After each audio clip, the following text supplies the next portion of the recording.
Hello dear student, I am Mr. Balaji Ingre. I welcome you on my YouTube channel. Friends, today we are going to learn section 4.1 History of Novel. तर आपण आज आपल्या 12th English युवक भारतीमधलं section 4 जे की history of novel आहे हे आज पाहणार आहोत. तत्पूर्वी आपण लिटरेचर म्हणजे काय पाहू. लिटरेचर म्हणजे साहित्याला काय म्हटलं जाते, साहित्याचे काही डेफिनेशन्स केले जाते. Literature is a mirror of life, मानवी जीवनाचा आरसा असं लिटरेचरला म्हटलं जाते. Some other definition of literature is literature is the criticism of human life, मानवी जीवनाचं क्रिटिसिझम असं लिटरेचरला म्हटलं जाते. तर आपलं हे असं साहित्य याच्या काही ब्रँचेस आहेत, यांच्या काही जार्स आहेत. याच्या एकदम 4 ब्रँचेस आहेत. त्याच्यामध्ये पहिली ब्रँच आहे poetry, drama, novel and short story. First is poetry म्हणजे कविता. सेकंड इज ड्रामा म्हणजे नाटक. तिसरी आहे नॉवेल म्हणजे आपली कादंबरी. आणि चौथी आहे शॉर्ट स्टोरी. तर in last year in our 11th class we studied about the history of drama.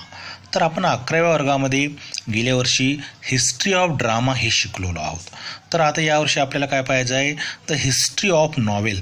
आता आपल्याला यावर्षी हिस्ट्री ऑफ नॉवेल हे पाहायचं आहे. आता ही नॉवेल म्हणजे काय की नॉवेल म्हणजे असं एक लिखाण जे प्रोज प्रकारामध्ये असते, ज्याची लांबी 40,000 शब्दापेक्षा जास्त असते. असं एक पुस्तक आपण त्याचं असं म्हणू शकतो इंग्रजीमध्ये, a work of pros fiction longer than novella over the 40,000 words. आपण त्याला असे म्हणू शकतो, novel is a book or a length story book in the form of prose which is written in more than 40,000 words. 40,000 शब्दापेक्षा जास्त असलेलं pros फॉर्ममधलं एक पुस्तक किंवा स्टोरी बुक आपण त्याला म्हणू शकतो, long story book. So now we are today going to learn history of novel. There are some elements. तर आपण याच्यामध्ये काय काय पाहणार आहोत. First is origin of the novel. Second is the definition of the novel. Third is the history of the novel. And fourth major novelist. Fifth elements of novels. And six types of novel. ह्या सगळ्या गोष्टींचा आपल्याला काय करायचं आहे, या नॉव्हेलमध्ये अभ्यास करायचा आहे आणि ते आपण एकानंतर एक शिकू. Let's go to the through the text. आता आपण पुस्तकामध्ये पाहू एकदम काय आहे ते.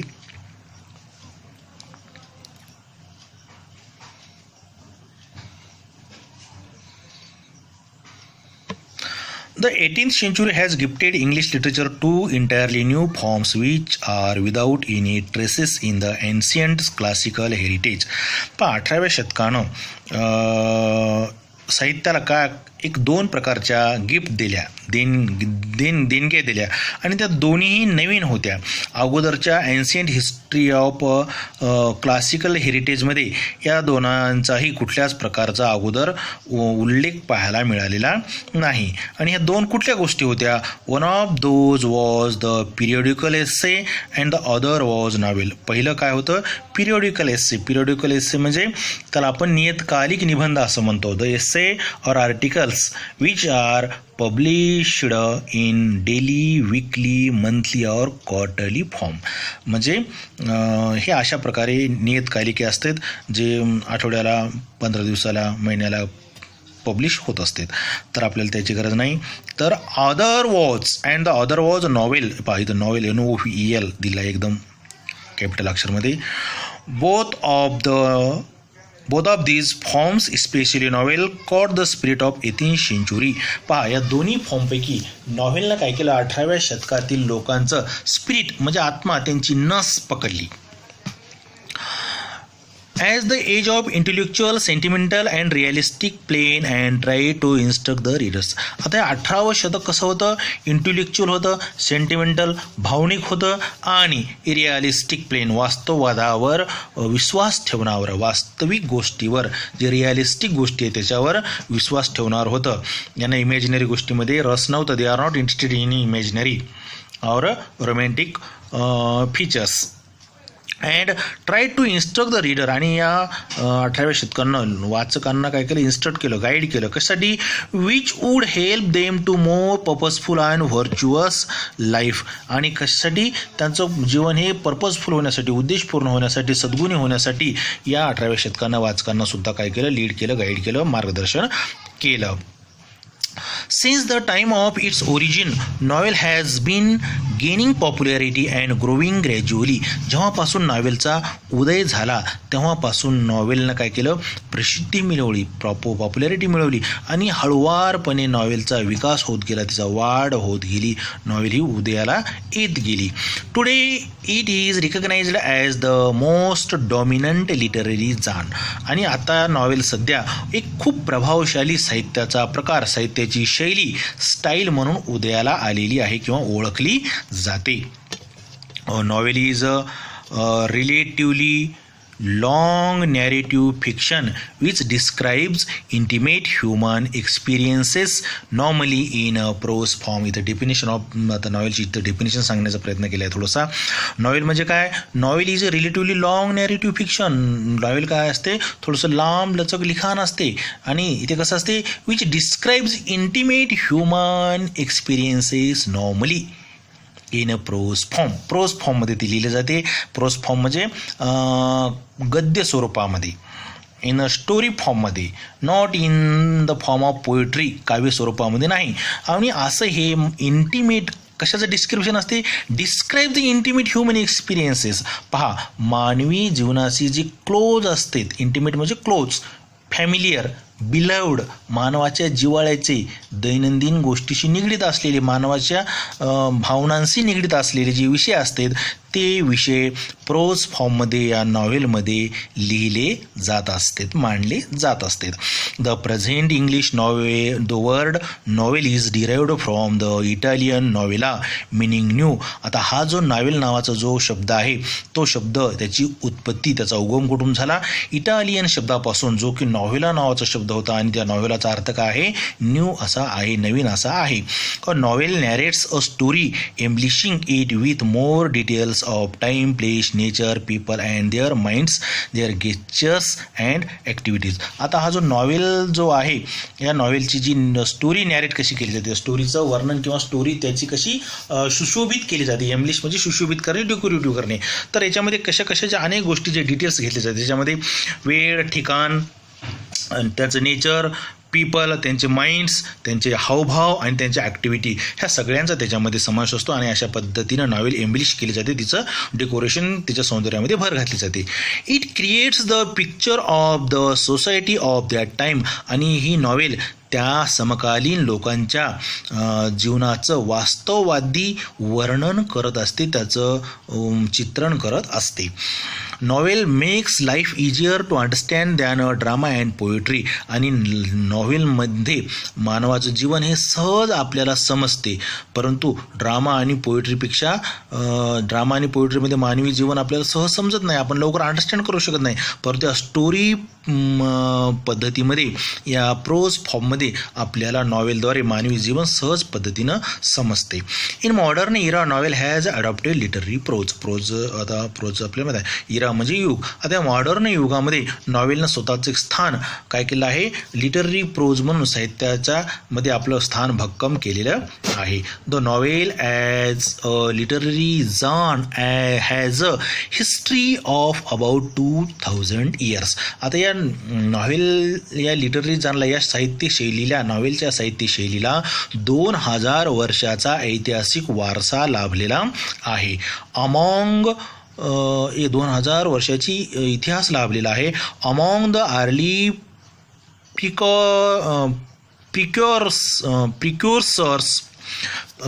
precursors of novel, a collection of tales known as Greek romances dating from the 2nd to 6th century may top the list. पहा तर जे अर्ली प्रिकॉसर्स होते म्हणजे जे सुरुवातीचे लेखक होते, जे सुरुवातीचे जे नॉव्हेलिस्ट होते, जे पूर्वज होते, ॲन्सेस्टर म्हणजे पूर्वज म्हणजे सुरुवातीचे नॉव्हेलिस्ट, यांच्या लिखाणाचा जो भाग होता, यांच्या लिखाणाचा जो टेल्स म्हणजे गोष्टी होत्या, त्यांच्या लिखाणाचा जो आशय होता तो काय होता, ग्रीक रोमान्सेस.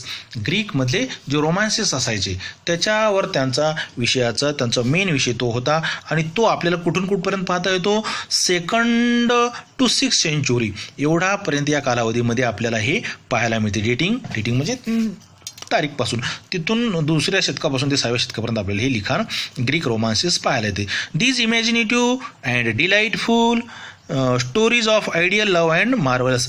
पहा आता ह्या कशा होत्या, हे इमॅजिनेटिव्ह काल्पनिक, डिलाइटफुल म्हणजे आनंद देणाऱ्या स्टोरी. याच्यामध्ये काय होतं, आयडियल लव्ह आदर्श प्रेम आणि मार्वलस म्हणजे एकदम काय कसं आपल्याला आश्चर्यकारक असलेली नवल पण आपल्याला अबाब वाटणारं असं काय होतं त्याच्यामध्ये, adventures, marvellous adventures profoundly affected the creative writing for the next 1000 years.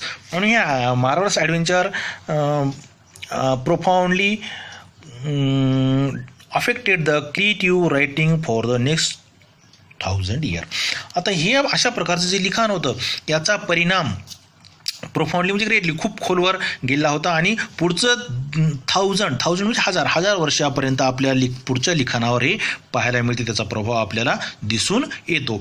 Though novel in the modern era usually makes use of literary prose, the earlier threads of the genre can be found in Virgil's Eclogus or Marlowe's Morte d'Arthur Geoffrey Chaucer's the Canterbury tails.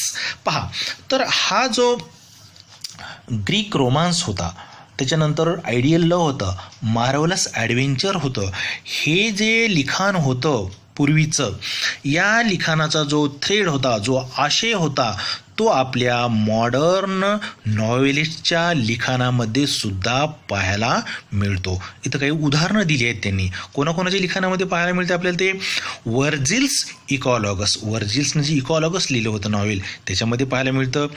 मॅलॉरीज मॉर्टेडी Arthur, मॅरोलीच्या मॉर्टेडी ऑर्थरमध्ये आपल्याला पाहायला मिळतं. Canterbury tails, the Canterbury tails हे कोण लिहिलं होतं, Geoffrey चॉसरनं. आणि यांच्या लिखाणामध्ये हे जो थ्रेड होता, जो की आपल्याला सांगितलं पुढच्या 1000 वर्षामध्ये पाहायला मिळत होतं, तो thread Greek romance, ideal love, marvellous adventure हे यांच्या लिखाणामध्ये सुद्धा काय होते आपल्याला पाहायला मिळते. आता समोर आपण पाहू next part. Murasaki Shikibu tale of Genji 1010 has been described as the world's first novel. पहा द टेल ऑफ जिन्झी हे 1010ला निर्मिती झाली होती याची, आणि हे मुरासकी शिकुबाच्या टेल ऑफ जिन्झी हे जगामधली पहिली नॉवेल म्हणून ओळखल्या जाते, तिचं अस्तित्व आहे पहिली नॉवेल म्हणून.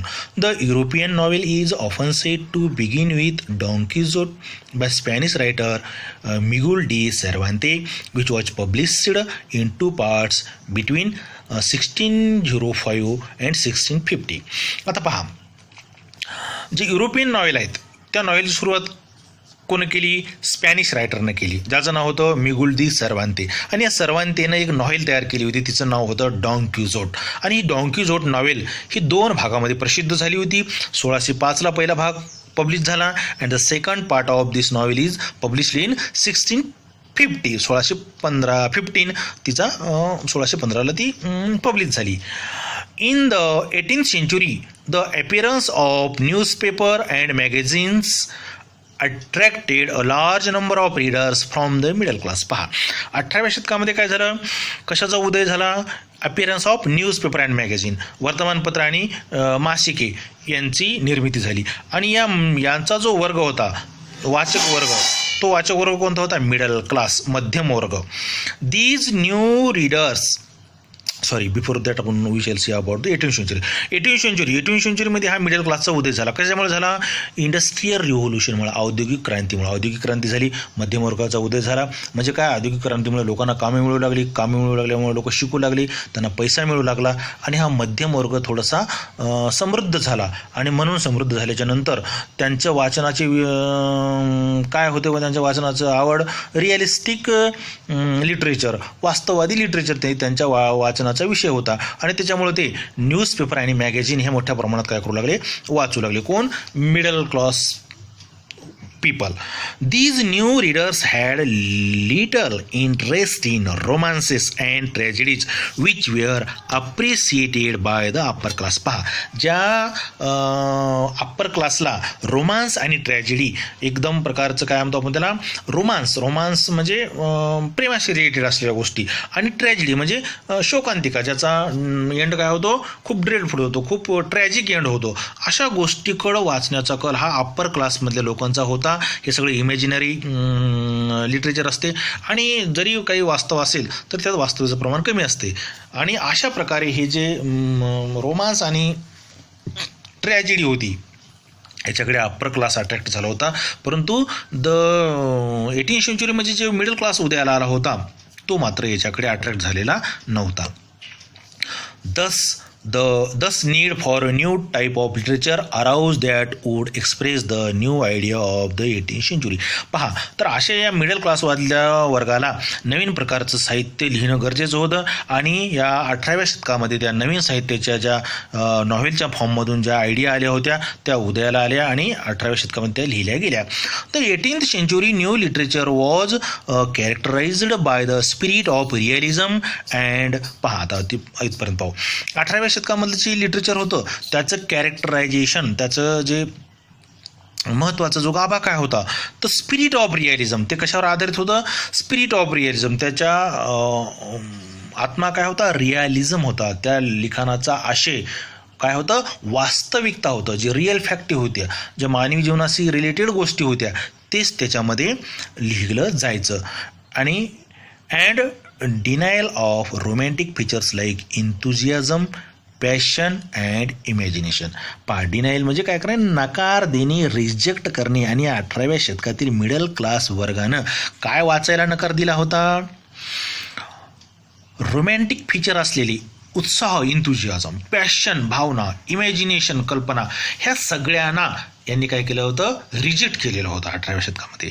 The foreground for the novel was prepared by all these factors. आणि अशा प्रकारे रिअलिस्टिक वाचण्याकडे कल वाढल्यामुळं या नॉवेलचं फोरग्राऊंड तिथं तयार झालं. नॉवेलची रूपरेषा, नॉवेलचं आपण काय म्हणू तिथून तो अग्रभाग तयार झाला आणि नॉवेल तिथून तिचं प्रिपरेशन होऊ लागलं आणि तयार होऊ लागली. ह्या सगळ्या गोष्टी त्याला भर पडली. After 1740 novel originated as the literary form in England. पहा, तर 1740 नंतर इंग्लंडमध्ये सुद्धा नॉवेल हा एक भाग किंवा नॉवेल हे लिटरेचर उदयाला आलं.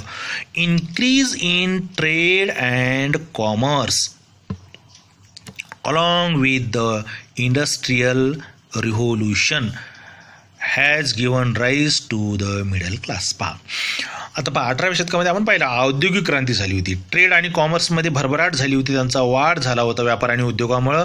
आणि औद्योगिक क्रांती झाली, मध्यम वर्गाचा त्याच्यामुळं उदय झाला. A class of people had emerge to occupy and elite stated. आणि हे मध्यम वर्गाचं आता स्टेटस वाढलं होतं समाजामधलं, त्याला काय म्हणू लागले? Elite status. इलाइट म्हणजे हाय किंवा बेस्ट, खास लोक. आता मध्यम वर्गाचे खास वर्ग म्हणून असा उदयाला आलेला होता 18व्या शतकामध्ये. कशामुळं? इंडस्ट्रियल रिव्होल्युशनमुळे, औद्योगिक क्रांतीमुळे लोकांच्या हातात पैसा खुळखुळू लागला, लोक शिकू लागले आणि असा या मध्यम वर्गाचा उदय झाला. The realistic picture of everyday life and problems of common people depicted in the novels appealed to the newly educated class and was regarded by them as respectable reading material. पहा, जो मिडल क्लासचा उदय झाला होता, या middle क्लासच्या वाचण्याचं जे साहित्य होतं किंवा वाचण्याचा त्याचा जो इंटरेस्ट होता तो कशाकडे होता, realistic picture of everyday life and problems of common people. मानवा जीवनातील जे दैनंदिन समस्या आहेत, जे दैनंदिन गोष्टी आहेत आणि सामान्य लोकांचे जे प्रश्न आहेत, हे वास्तविक प्रश्न वाचण्यामध्ये त्यांचा कल होता. आणि हा जो मिडल वर्ग होता, या वर्गाला ह्या गोष्टी खूप काय होऊ लागल्या, भावू लागल्या, मनाला अपील होऊ लागल्या. आणि यांनी काय केलं होतं, या वास्तविक वाचनाचं रिस्पेक्ट केलं होतं आणि तेच आपल्या वाचनाचं मटेरियल म्हणून त्यांनी निवडलेलं होतं. त्यांनी काय केलं होतं, इमॅजिनरी, काल्पनिक, इमोशनल जे गोष्टी होत्या त्या गोष्टी वाचायचं त्यांनी काय केलं होतं, टाळलं होतं.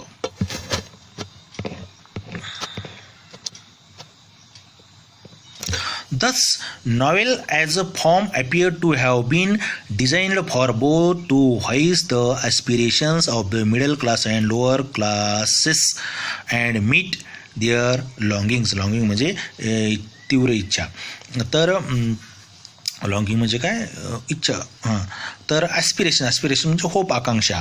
तर हे जे नॉवेल फॉर्म होतं याने काय केलं होतं की जे कोणासाठी डिझाईन केलं होतं नॉवेल, हे both voice of the aspirations of the middle class and lower class, मध्यम वर्गाच्या आणि म्हणजे गरीब वर्गांच्या त्यांच्या जी इच्छा, आकांक्षा, अपेक्षा होत्या त्याचं प्रतिबिंब या नॉव्हेलमध्ये दिसू लागलं. The spread of machines could provide a time to educated middle class for reading and discussing about the books. आता मशीन औद्योगिक मशीन आल्या आणि मशीन आल्यामुळं लोकांचं काम थोडंसं कमी झालं आणि काम कमी झाल्यामुळं लोकांना वेळ मिळू लागला आणि वेळ मिळू लागल्यामुळं हा जो एज्युकेटेड मिडल क्लास होता तो पुस्तकं वाचू लागले आणि त्या पुस्तकाचं काय करू लागले, एकमेकांमध्ये डिस्कशन करू लागले, चर्चा करू लागले. Drama and poetry were the two literary forms that were fading away. आणि ड्रामा आणि पोएट्री हे साहित्याचे दोन प्रकार होते, दोन ब्रँचेस होत्या. त्या ब्रँचेस काय होऊ लागल्या, आता त्याची फेडिंग होऊ लागली. फेडिंग म्हणजे एक प्रकारचे काय होणे, त्या थोडंसं कमी वाचल्या जाऊ लागल्या, त्यांच्याकडे लोकांचं थोडंसं दुर्लक्ष होऊ लागलं. Novel was a combination of some features of them and some new features were added to the form. आता पहा, नवीन प्रकार 18व्या शतकामध्ये आला होता आपला कोणता, नॉव्हेल. आणि नॉव्हेलकडे लोक अट्रॅक्ट होऊ लागली. ड्रामा आणि पोएट्री थोडीशी लोप पावले, म्हणजे त्यांच्याकडे थोडंसं दुर्लक्ष झालं. फेड म्हणजे काय होणे, निस्तेज होणे, त्यांच्याकडे थोडंसं लोकांचं कल वाचण्याचा नव्हता. आणि या नॉव्हेलमध्ये सगळ्या गोष्टीची फीचर्स कॉम्बिनेशन, सगळ्या गोष्टीचं कॉम्बिनेशन होतं. कोणकोणते फीचर्स होते त्याच्यामध्ये features were added of some new features त्याच्यामध्ये ॲड केले होते. तर नवीन फीचर्स कोणकोणते ॲड केले होते आपण ते पाहू. It was the prominent form in the 18th century and onward to इनकम्पासचा याचा अर्थ काय, पूर्णपणे समावेशून घेणे, होल्ड विथ त्याच्यामध्ये समाविष्ट करणे. The social, political and cultural happenings and scientific progress. आता नॉव्हेलमध्ये काय केलं होतं, it was a prominent form in 18th century. आता नॉव्हेल हे 18व्या शतकामधलं एकदम महत्त्वाचं साहित्याचा फॉर्म होता आणि या महत्त्वाच्या साहित्याच्या फॉर्ममध्ये सगळ्या विषयांना समाविष्ट करून घेण्यात आलं होतं. कशाला, सोशियल, सामाजिक विषय, पॉलिटिकल, राजकीय विषय, कल्चरल हॅपनिंग्स, जे कल्चरल म्हणजे सांस्कृतिक क्षेत्रामध्ये ज्या घडणाऱ्या गोष्टी आहेत त्या सगळ्या त्यांचा समावेश केला जात होता. सायंटिफिक प्रोग्रेस आणि वैज्ञानिक प्रगतीचा सुद्धा त्याच्यामध्ये समावेश केला जात होता. कशामध्ये, नॉव्हेलमध्ये. अशा प्रकारे 18व्या शतकातील एक प्रॉमिनंट लिटररी फॉर्म म्हणून नॉव्हेल उदयाला आली आणि तीन सगळ्या गोष्टी आपल्यामध्ये समाविष्ट करून घेतल्या. किंबहुना सगळ्या गोष्टीवर अनेक विषयावर नॉवेलसुद्धा सेपरेट निघाल्या, सोशियल, पॉलिटिकल, कल्चरल हॅपनिंग आणि scientific progress. So dear student, today we will take pause here to stop here. The remaining part of this history of novel we shall see on tomorrow or in our next video. आशा करतो तुम्हाला हा भाग आवडलेला असेल. तुमच्या काही queries असतील तर मला कॉमेंट बॉक्समध्ये विचारून घ्या. So have a good day. Thank you.